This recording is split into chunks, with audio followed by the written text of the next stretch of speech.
Hello বন্ধুরা, welcome back to আউশা channel. আজকে আমি তোমাদেরকে বানিয়ে দেখাবো পনিরের বান। পনির দিয়ে খুবই মজাদার একটা রেসিপি বানাবো, যেটা খেতে কিন্তু খুবই টেস্টি হয়েছিল। এটা তোমরা চাইলে টিফিনে দিতে পারো, বাচ্চাদেরকে টিফিনে দিলে তারাও খুব খুশি হয়ে যাবে। চলো তাহলে আজকে রেসিপিটি দেখে নিই। সবার প্রথমে আমি এখানে নিয়ে নিয়েছি 2 কাপ ময়দা, 1 চামচ বেকিং পাউডার আর হাফ টিস্পুনের মতো লবণ। আমি এখানে 1 কাপ গমের ময়দা নিয়েছি আর 1 কাপ এমনি ময়দা নিয়েছি, তো সব একসাথে মিশিয়ে দিচ্ছি। আর আমি এখানে দিয়ে দিচ্ছি 2 টিস্পুনের মতো সাদা তেল। সব একসাথে ভালোভাবে মাখিয়ে নিতে হবে।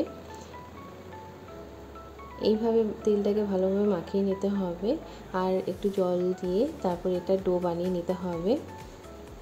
এই রেসিপিটা চাইলে তোমরা কিন্তু বাচ্চাদেরকে টিফিনে দিতে পারো, খুবই ঝটপট বানানো হবে আর এবং খুবই হেলদিও হবে।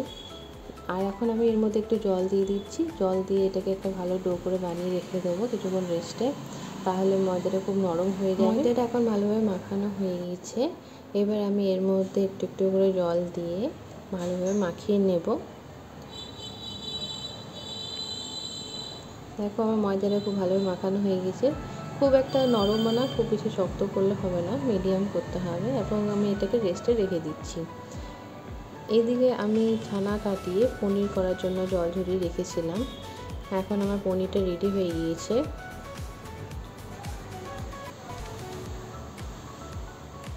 এই পনিরটাকে এখন আমি পিস পিস করে রেখে দেব। দেখো কত পারফেক্ট হয়েছে পনিরটা। বাড়ির তৈরি পনির খুবই ভালো এবং হেলদি। দেখো আমার পনিরটা পুরো সলিড হয়ে গেছে।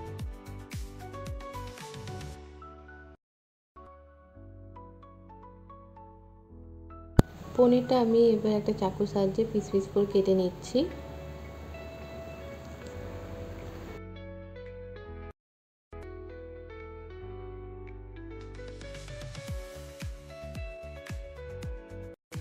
দেখো পনিরটা কত পারফেক্ট হয়েছে। ঠিক এইভাবে আমি ছোটো ছোটো টুকরো করে নিয়েছি। আর এইদিকে আমি নিয়েছি কিছু সবজি, ক্যাপসিকাম, গাজর, পেঁয়াজ, আর এখানে নিয়েছি ভুট্টা বা কর্ন, আর এখানে একটা লঙ্কা কুচি।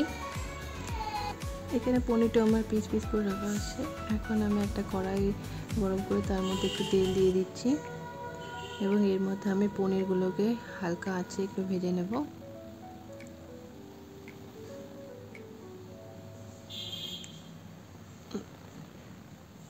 এটা একটু ভালো করে ভেজে এক সাইডে রেখে দেব। তারপর আমি এক এক করে অন্যান্য ভেজিটেবলসগুলোকে ভেজে নেব।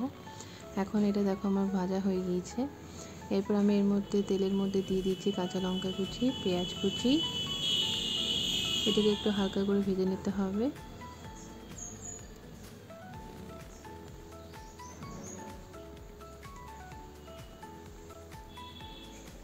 দু মিনিট একটু পেঁয়াজটা ভেজে নেওয়ার পর বাকি অন্যান্য সবজিগুলো একটু একটু করে দিয়ে দিতে হবে।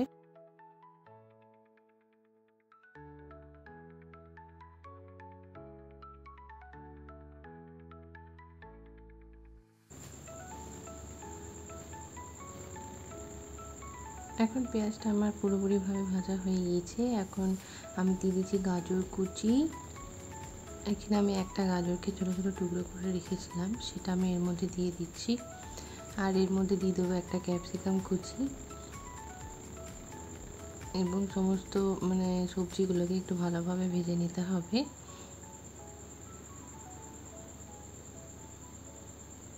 আর আমি এখন এর মধ্যে দিয়ে দিচ্ছি কর্ন। এখানে আমি একটা ভুট্টাকে ছাড়িয়ে রেখেছিলাম, সেটা আমি এর মধ্যে দিয়ে দিচ্ছি। আপনারা চাইলে এই ভুট্টা দেওয়াটা স্কিপ করতে পারেন এবং এর বদলে আরও অন্যান্য কিছু সবজি আপনারা এর মধ্যে অ্যাড করতে পারেন। চাইলে এর মধ্যে আপনারা বিট দিতে পারেন। এখন আমি এর মধ্যে দিয়ে দিচ্ছি হাফ টিস্পুনের মতো লবণ। আর আমি এর মধ্যে দিয়ে দিচ্ছি হাফ টিস্পুনের মতো আদা রসুনের পেস্ট এবং সমস্ত একসাথে মিশিয়ে নিচ্ছি।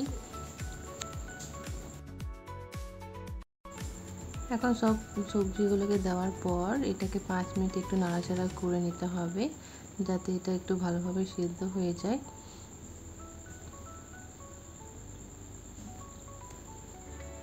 এখন আমি এটাকে একটু ঢেকে দিচ্ছি 2 মিনিট, যাতে এটা একটু নরম হয়ে সিদ্ধ হয়ে যায়।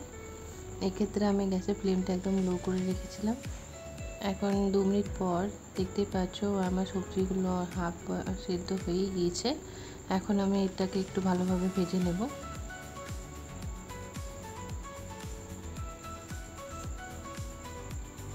এর মধ্যে আমি অ্যাড করে দিচ্ছি হাফ টিস্পুনের মতো ম্যাগি মশলা।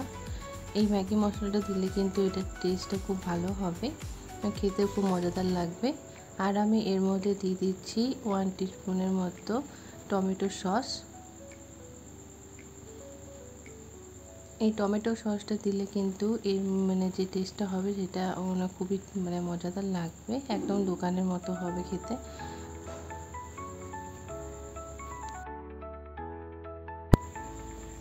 এখন আমার সব সবজিগুলো ভালোভাবে নাড়াচাড়া করার পর সিদ্ধ হয়ে গিয়েছে। এখন আমি এর মধ্যে অ্যাড করে দেবো পনিরগুলো এবং সবগুলো ভালোভাবে একটু মিশিয়ে নেব।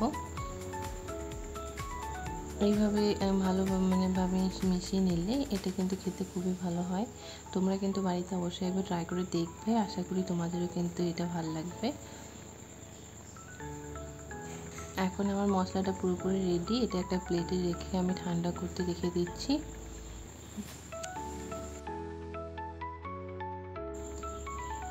অন্যদিকে আমি যে ময়দা ডোটা করে রেখেছিলাম সেটা অনেকটা সফট হয়ে গিয়েছে। এখন আমি এটা লুচি কেটে নেব। ছোট ছোট টুকরো করে লিচি কেটে নিয়েছি। এখন আমি এটা একটু ভালোভাবে বেলে নেব। এইভাবে একটা রুটি বেলার মতো বেলে নিয়েছি পাতলা করে, এবং এর মধ্যে আমি স্টাফিংটা দিয়ে দিচ্ছি। স্টাফিংটা একটু পরিমাণ মতো দিতে হবে, খুব বেশি দিলে হবে না, তাছাড়া কিন্তু বেরিয়ে যাবে। এখন এইভাবে একটু চারিদিক থেকে এটা মুড়িয়ে দিতে হবে।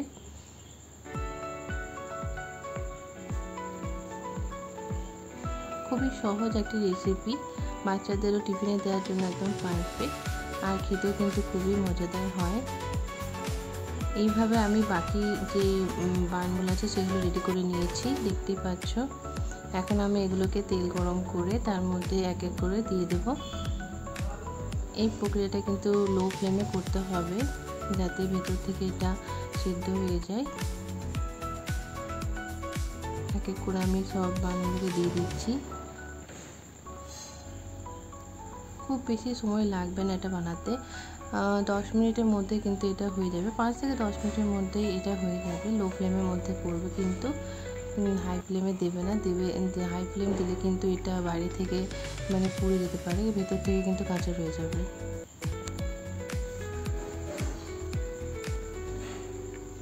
এইভাবে একটু নেড়ে চেড়ে নিতে হবে, উলট পালট করে নিতে হবে, তাহলে দেখবে কিন্তু ভালোভাবে সেদ্ধ হবে চারিদিক থেকে।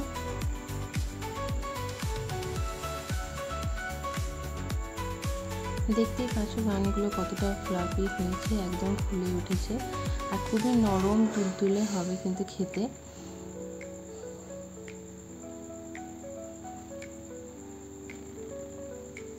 পাঁচ মিনিট এইভাবে একটু নাড়াচাড়া করে নেওয়ার পর বানগুলো কিন্তু পুরোপুরি রেডি হয়ে যাবে। আমার তো এটা প্রায় হয়েই গিয়েছে, উপর দিকটা ব্রাউন কালার হয়ে গিয়েছে, আর একটুখানি রেখে দিচ্ছি নিচের দিকটা।